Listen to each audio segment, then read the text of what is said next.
Herkese merhaba. Umarım hepinizin keyfi yerindedir.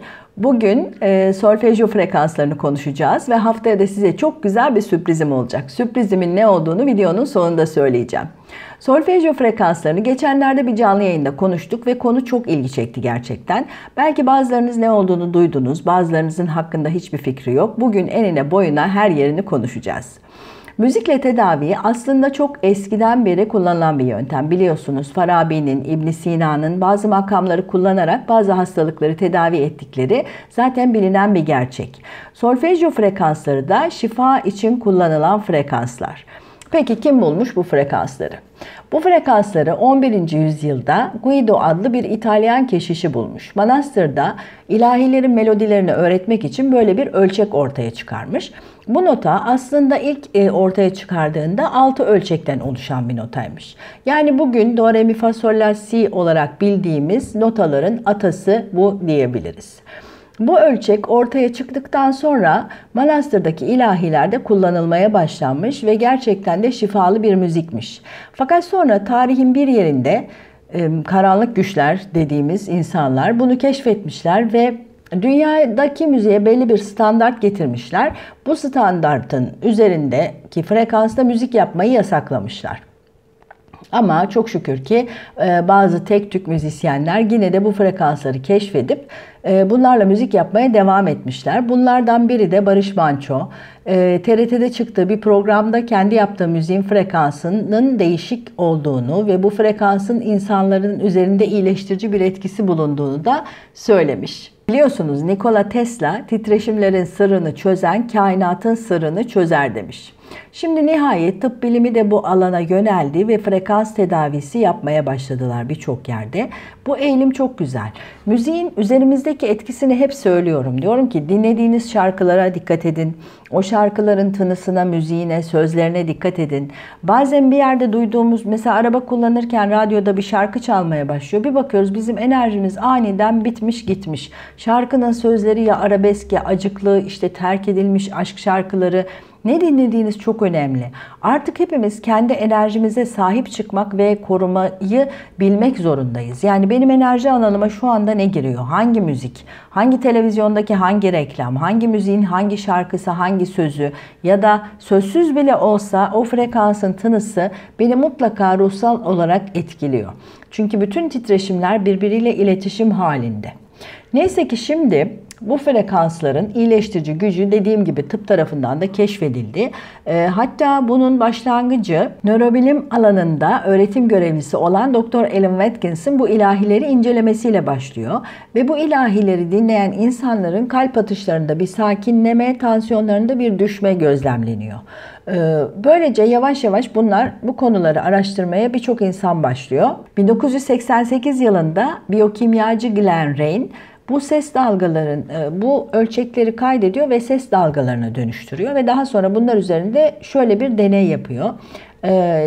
Tüplere DNA'ları koyuyor ve bu ses dalgalarını o DNA'lara uyguluyor ve bunların DNA'larda iyileştirici etkisini gözlemliyor ve tespit ediyor.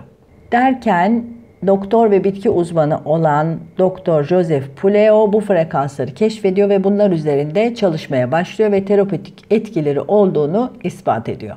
2006 yılında da Anti-Aging Medical dergisinde yayınlanan bir makaleye göre darbeli frekansların kemik erimesi üzerinde pozitif etkisi olduğu kanıtlanıyor. 2018'de Japonya'da yapılan bir araştırmada 528 Hz'in endokrin sistem üzerindeki stres azaltıcı etkisi inceleniyor ve bu müziğe sadece 5 dakika maruz kaldıktan sonra güçlü bir stres azaltma yetkisine sahip olduğu ve beyindeki endorfin ve oksitosin salınımını arttırdığı kanıtlanıyor. Sonuç olarak bunların hepsine şifa frekansları diyebiliriz. Şimdi gelelim bu frekansları nasıl dinleyeceğimize. Bir kere frekansları yatarak dinlememiz gerekiyor, kulaklıkla dinlememiz gerekiyor ve konsantre olmamız gerekiyor. Söyleyeceğim en önemli şey frekansı dinledim ve çok iyi olacağım gibi bir şey düşünmeyin. Çünkü alıştıra alıştıra kendi frekansınızı daha yüksek bir yere taşıyacaksınız. Öyle düşünün. Bir kere işte biraz sonra söyleyeceğim hangi frekansın hangi işe yaradığını. Fakat mesela en başta hadi bakalım benim sezgilerim açılsın, yüksek frekanslardan birini dinleyeyim gibi bir hata yapmayın. Bu aynı buz dolu bir havuza atlamak gibi olur. Yani yavaş yavaş alışa alışa kendi frekansınızın oraya yükselmesi gerekir. Dolayısıyla önce dinlemeye en düşük frekanstan başlayın. Hatta bu en düşük frekansı 21 gün dinlemenizi tavsiye ediyorum. Ama şöyle bir şey olacak. Şimdi dinlerken başınız ağrıyabilir, bacağınız ağrıyabilir, mide bulantısı olabilir. Bunların hiçbiri frekans bana kötü geldi diye düşünmeyin. Yeni bir frekansa uyumlanıyorsunuz ve bu uyumlanma süresince bu ağrıların, bu belirtilerin hepsi normaldir. Bunu doğal karşılayın ve bir sonraki frekansa geçmek için şöyle bir tespit yapmanız gerekiyor. En düşükten başladınız, onu dinlediniz. Artık onu dinlediğimde hiçbir yerim ağrımıyor, başım ağrımıyor, midem bulanmıyor.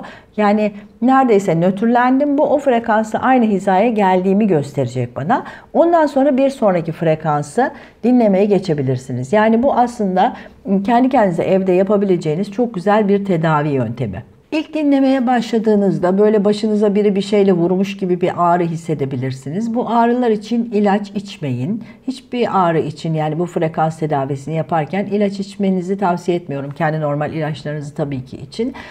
Ağrıları geçirmek için bol su içebilirsiniz. Baş ağrısını geçirmek için rast makamında müzik dinleyebilirsiniz. Ayak bacak ağrılarını geçirmek için uşak makamında müzik dinleyebilirsiniz. Kendimizi hep müzikle tedavi edeceğiz. Şimdi gelelim hangi frekansın hangi duygulara ya da hangi hastalıklara iyi geldiğine. Aslında orijinal solfeggio frekansında 6 ton bulunuyor. Bunlar 396, 417, 528, 639, 741 ve 852 Hz. Bu orijinal frekanslardan ortaya çıkan örüntüyü sürdürerek ek frekanslar hesaplanmış. 396 Hz'den küçük olan 2 frekans ve büyük olan 1 frekans daha eklenmiş ve sağlık için bu 9 tonu kullanmanın yeterli olduğunu söylüyorlar. Şimdi 174 Hz, yani en temel frekans, ağrı ve gerginliği azaltan bir frekans. 275 Hz yaraları, kesikleri iyileştiriyor. Enerji, güvenlik ve hayatta kalmamızla ilgili. 396 Hz korku ve suçluluk duygularını serbest bırakmak için kullanılıyor. 417 Hz değişimi kolaylaştırma, kabullenme, uyumlanma ve ayrıca geçmiş yaşam travmalarını iyileştiriyor. 528 Hz DNA onarımı ve sevgi frekansını güçlendiriyor. Hayal gücünü ve yaratıcılığı teşvik ediyor. 639 Hz ilişkilerimizdeki bozuklukları iyileştiriyor ve bağ kurmamızı sağlamlaştırıyor. 741 Hz ifade gücü, ses tellerini, guatrı onarıyor, yaratıcı ifadeler ve çözümler bulmakla ilgili. 852 Hz spiritüel bir frekans, kendi yüksek benliğime uyumlanmamı ve evrenle uyumlanmamı sağlıyor.